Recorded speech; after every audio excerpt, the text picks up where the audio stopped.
Kenji Girac, célèbre star française au talent musical exceptionnel, a choisi des vacances discrètes en Allemagne avec son épouse Soraya et leur belle-fille. L'Euro 2024 est un événement footballistique majeur qui se déroule en Allemagne, mais Kenji a décidé de ne pas participer à l'atmosphère excitante du tournoi mais plutôt de profiter de moments paisibles avec sa famille. Les vacances de Kenji Girac et de sa famille en Allemagne ne sont pas simplement des vacances mais aussi l'occasion pour eux de profiter d'un espace calme et reposant. L'Allemagne est célèbre pour ses magnifiques paysages naturels et sa riche histoire culturelle, ce qui en fait une destination idéale pour ceux qui souhaitent s'éloigner du bruit de la vie urbaine. Kenji et Soraya ont choisi une confortable maison en bois au bord du lac, où ils ont pu admirer le paysage majestueux et se détendre dans un espace paisible. La petite fille de Kenji et Soraya, avec ses yeux brillants et son adorable sourire, est au centre de toutes les activités familiales. Kenji, avec son style actif et son amour pour sa famille, trouve toujours des moyens de prendre soin de sa fille et de passer du temps avec elle à chaque voyage. Soraya, épouse douce et mère dévouée, est celle qui apporte toujours chaleur et sécurité à toute la famille. Durant leur journée en Allemagne, Kenji et Soraya ont passé beaucoup de temps à se détendre ensemble. Ils se promènent souvent dans des jardins fleuris colorés ou errent sur de petites routes traversant des villages traditionnels. Le soir, ils aiment s'asseoir autour de la cheminée dans la maison en bois, écouter de la musique et partager des histoires sur la vie et l'avenir de leur famille. Bien qu'il ait participé à de grandes représentations et démonstrations sur scène, Kenji Girac a toujours gardé privée une partie très importante de sa vie familiale. Choisir de passer des vacances en Allemagne au moment de l'Euro 2024 est un exemple de son respect et de son choix de se démarquer de la célébrité et de la carrière. Les journées passées ensemble en Allemagne ont permis à Kenji Girac et Soraya de se rapprocher et de ressentir plus profondément le sens de la famille.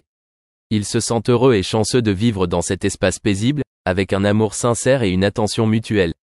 Au final, ces vacances pleines de sens n'ont pas été qu'un simple voyage mais une expérience précieuse dont Kenji, Soraya et leur petite fille se souviendront à jamais.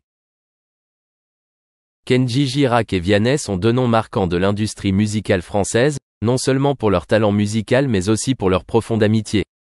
Depuis qu'ils ont créé ensemble Le Feu en 2022, la connexion entre Kenji et Vianney est devenue plus qu'une simple relation artistique mais une amitié solide et pleine de sens.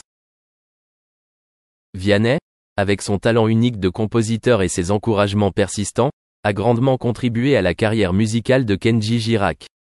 De nombreux fans savent que Vianney est l'auteur de certaines des chansons célèbres de Kenji, comme Pour qu'être libre, Thiago et Les yeux de la Mama.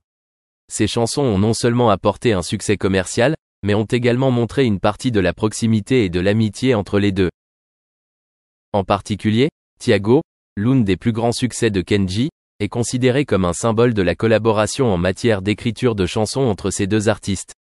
Vianney, l'un des musiciens phares de sa génération, a toujours su respecter et encourager Kenji, non seulement par ses airs entraînants mais aussi par sa volonté de partager son talent. La relation entre Kenji Girac et Vianney va au-delà du travail ensemble en studio. Ils se soutiennent également régulièrement et s'encouragent mutuellement sur scène et dans leur vie personnelle. Cela a contribué à rendre leur collaboration encore plus spéciale, non seulement sur la musique mais aussi sur le travail d'équipe et la confiance mutuelle. Le Feu, chanson co-écrite par Kenji et Vianney, est aussi un témoignage clair de l'approfondissement de leur relation. Cette chanson apporte non seulement la réussite artistique mais est aussi un message de solidarité, de partage et de respect mutuel. C'est l'une des étapes importantes, marquant un long voyage que Kenji et Vianney ont parcouru ensemble et construit de jour en jour. Pour Kenji Girac, avoir Vianney comme ami et collègue et aussi un compositeur talentueux comme Vianney est extrêmement précieux. Les compliments, les encouragements et le soutien de Vianney ont non seulement aidé Kenji à s'élever, mais ont également poussé sa carrière musicale à se renforcer. En plus de leur carrière musicale, Kenji Girac et Vianney participent également régulièrement ensemble à des activités caritatives et à des campagnes sociales, démontrant que leur relation n'est pas simplement une question de carrière mais aussi d'amour et de partage. À tous égards, la relation entre Kenji Girac et Vianney témoigne clairement de la solidarité et de la véritable amitié entre les artistes. Grâce à une coopération étroite et au respect mutuel, ils ont construit un admirable parcours artistique et humaniste, laissant une profonde marque dans le cœur des fans et du monde de la musique. Vianney, avec sa carrière musicale réussie et son style des interprétations sophistiquées, a toujours reçu une attention particulière de la part des fans. Contrairement à lui, Kenji Girac, qui a déjà participé et remporté l'émission française The Voice, a obtenu beaucoup de succès avec son style de musique pop manouche vibrant et vibrant. La combinaison de Vianney et Kenji Girac n'est pas seulement une rencontre entre deux artistes, mais aussi une harmonie entre deux générations musicales différentes. Les deux hommes ont passé leurs vacances dans un pays lointain qui, selon la rumeur, serait les Caraïbes, un endroit célèbre pour ses belles plages et ses magnifiques paysages. C'est ici qu'ils peuvent profiter d'un moment de détente après des journées de travail stressantes en musique. Avec leur popularité, ils doivent toujours faire face à l'attention du public et des médias. Il est donc extrêmement important de profiter de moments privés sans être dérangé. Les vacances de Kenji Girac et Vianney ont été remplies d'expériences amusantes et passionnantes. Ensemble, ils explorent des destinations touristiques uniques, dégustent des plats de spécialité et profitent de l'air frais de la mer. Leurs photos sournoises sur la plage ou devant des décors poétiques ont incité les fans à l'attendre et à le partager sans cesse. Mais il n'y a pas que des moments de détente, les vacances de Kenji Girac et Vianney ont aussi été marquées par des moments d'humour et d'inattendus. Ils partagent souvent des histoires heureuses sur de nouvelles expériences et des spécialités locales qu'ils ont essayées. Cela rend leur relation encore plus intime et connectée que jamais. Forts de leur carrière et de leur réputation, Kenji Girac et Vianney ont toujours besoin de maintenir un équilibre entre travail et vie personnelle. Ces vacances leur offrent non seulement de belles expériences, mais aussi l'occasion de se détendre, de profiter et d'explorer le monde en dehors de la scène musicale. Au final, les vacances de Kenji Girac et Vianney ne sont pas qu'un simple événement mais bien une histoire d'amitié et de connexion entre deux artistes talentueux de l'industrie musicale française. C'est un exemple clair de la manière dont, malgré les différences de styles musicaux et de niveau d'artistes, l'amitié et la solidarité peuvent toujours se former et se maintenir sur la base commune de la passion et de la... Pourtant, ce n'était certainement pas Briner qui cédait. Non découragé par les discordes conjugales, Briner a refusé de renoncer à ses rêves de show business.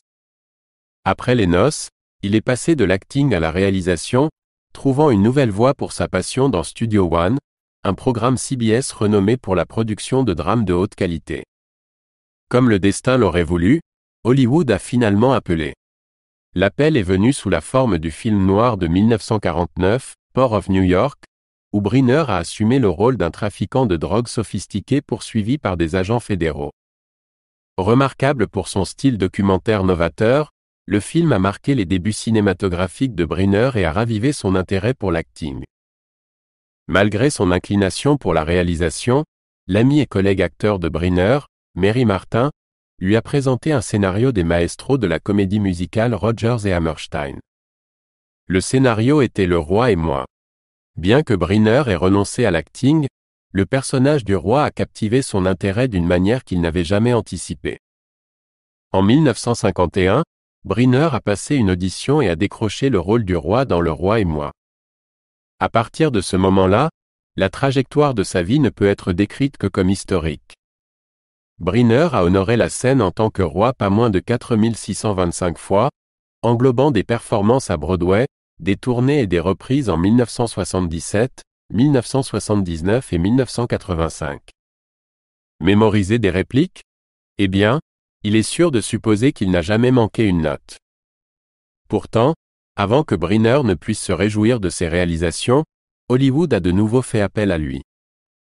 20th Century Fox, se préparant pour une adaptation cinématographique de Le Roi et moi, s'est naturellement tourné vers Briner, un lauréat du Tony Award pour le rôle. En 1956, il a non seulement donné une performance exceptionnelle mais a également remporté l'Oscar du meilleur acteur pour son interprétation. Remporter à la fois un Tony et un Oscar pour le même rôle est un exploit rare, réalisé par seulement 10 individus, et Briner a fièrement rejoint leur rang. Au-delà des éloges, la représentation du roi par Briner présentait une autre caractéristique distinctive, sa coiffure, ou plutôt son absence. Dans les années 1950, les hommes confrontés à la calvitie masculine supportaient leur destin en silence.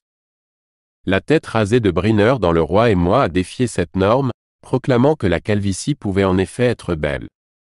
Ce look non conventionnel est devenu par la suite la marque de fabrique de Briner. L'impact de la tête chauve distinctive de Briner s'étendait au-delà de son récit personnel, elle est devenue la muse d'un personnage de bande dessinée qui a depuis laissé une marque indélébile sur le cinéma contemporain.